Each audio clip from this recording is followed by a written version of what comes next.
Social Security is a triumph of legislation that has assisted millions of Americans over the past 70 years to avoid poverty.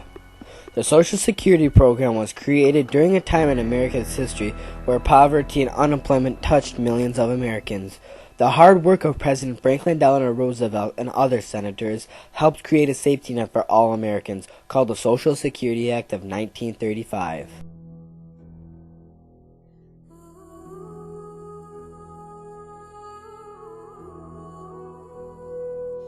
Back in the 1920s and 30s, men and women worked hard to earn a living.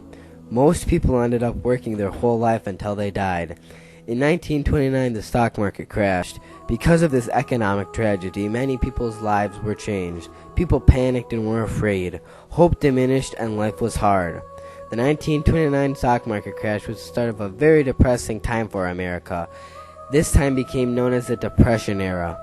In 1930, 33% of elderly men were employed, leaving 67% unemployed and facing poverty. Even harder than being unemployed in the midst of the Depression was being unemployed and old. By 1934, over half of the elderly in America were impoverished. If you were old, unable to work, and your children were unable to support you, the poorhouse was generally all that remained between you and life on the street. This was a very tragic time for the United States. People lost their jobs, their whole life savings, and lost trust in the government. Because of this terrible time, President Franklin Delano Roosevelt and other congressmen proposed social reform legislation to take care of the American people.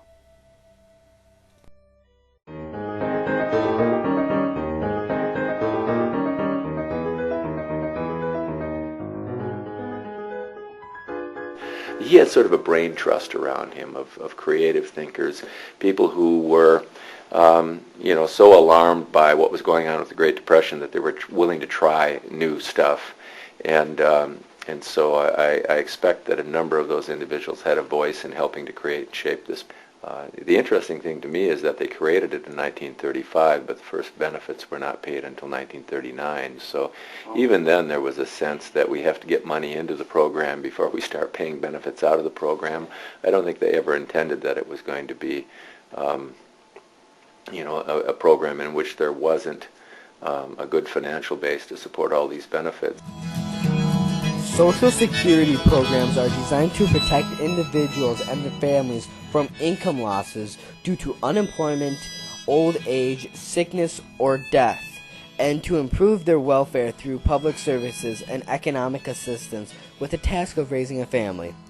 The Social Security program was created in 1935 and began paying its benefits in 1939. It is financed through the Federal Insurance Contributions Act, or FICA.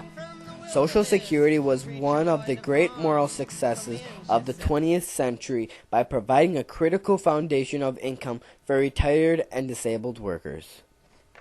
Where are we now? Social Security became a blanket, if you will, to keep many of us comfortable in the event of a health disaster, old age, or disability. Although many of us count on a Social Security to retire, others are not counting on collecting anything and question its value. Times change, and so did the facts. In 1950, there were 16 workers to support every one beneficiary of Social Security. Contrast that with today, there are only 3.3 workers supporting every one Social Security beneficiary. But I also think that we need to be honest about the Social Security system itself and how the way it's structured. We're really promising more than we're going to be paying for in 10 or 20 or 30 years, and we've got to find some way to eliminate that gap. Well, I think it'll be around. I don't think there's any way we're going to let the program expire. It's a permanent fixture in our American life where the government provides this safety net for retirees. But I also think it's important for us to understand that if you're retiring and living only on Social Security, it's really a pretty meager retirement. There's not a lot of extra money to spare. And so we need to have other retirement policies. Under President George W. Bush's saving plan, saving for retirement would become a personal responsibility with all the risks and rewards of the financial marketplace.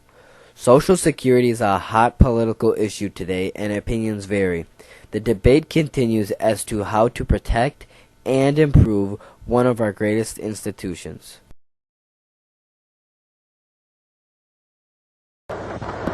We can never insure 100% of the population against 100% of the hazards and vicissitudes of life, but we have tried to frame a law which will give some measure of protection to the average citizen and to his family against the loss of a job and against poverty-stricken old age.